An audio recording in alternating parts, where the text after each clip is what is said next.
മുഴുവൻ കൂടിയ എന്നതിനേക്കാൾ ഉപരി അവർ ബൈ ദ വെരി ആക്ട് കൊണ്ട് നീ ദൈവത്തെ അവഗണിച്ചു, അബാൻഡൻ ചെയ്തു. ശരിക്കും പറഞ്ഞാൽ എന്താണ് ചെയ്യേണ്ടത്?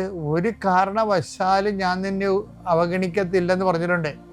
13:5 ഞാൻ നിന്നെ ഒരു വിധത്തിലും അവഗണിക്കുകയോ ഉപേക്ഷിക്കുകയോ ഇല്ല എന്ന് അവിടുന്ന് പറഞ്ഞിട്ടുണ്ടല്ലോ. അപ്പൊ ഇതിന്റെ വിഷയം എന്ന് പറയുന്നത്, അവിടുന്ന് അങ്ങനെ പറഞ്ഞു പോയാൽ പിന്നെ ഇത് നമ്മളിൽ നിന്നും അതുപോലെ പ്രതീക്ഷിക്കും. ഞാൻ നിന്നെ ഒരു കാരണവശാലും അവഗണിക്കത്തില്ല. അതാണ് ദൈവത്തിൻ്റെ സ്നേഹത്തിൻ്റെ ഒരു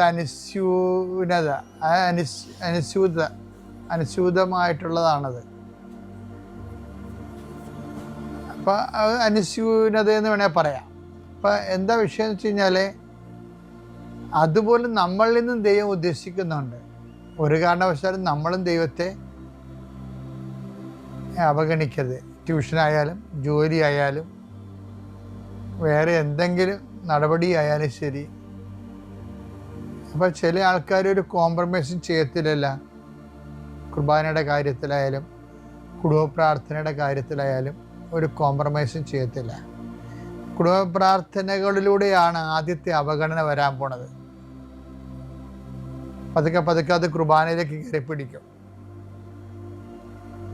പിന്നെ കുർബാനയിൽ നിന്നും കുടുംബ പ്രാർത്ഥനയിൽ നിന്നും നമുക്ക് ലഭിക്കുന്ന ആധ്യാത്മിക ജീവിതത്തിന് പ്രവർത്തിക്കുന്ന ദൈവാത്മാവിനെ അവഗണിക്കും.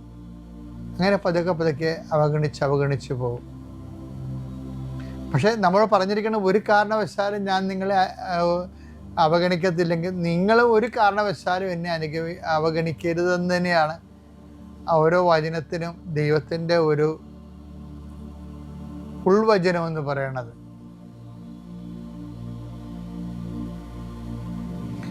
അങ്ങനെ വന്നു കഴിഞ്ഞാൽ എന്താ സംഭവിക്കുന്നത് വെച്ച് കഴിഞ്ഞാൽ, നമ്മൾ ദൈവത്തെ അവഗണിക്കുന്ന അനുസരിച്ച് കൊണ്ട് ദൈവത്തിൻ്റെ അവഗണന നമുക്ക് ദൈവം അവഗണിക്കത്തില്ലെങ്കിൽ പോലും നമുക്ക് ദൈവത്തിൻ്റെ ഒരു സംരക്ഷണം അനുഭവവേദ്യമല്ലാതായി വരുന്ന ഒരു അവസ്ഥ വരും.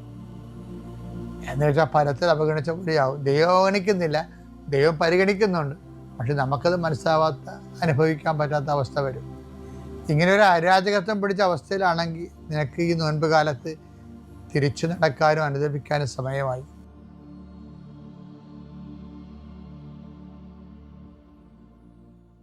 അത്യപൂർവ ദൈവാനുഭവങ്ങൾ ഇനി നിങ്ങൾക്കും സ്വന്തം.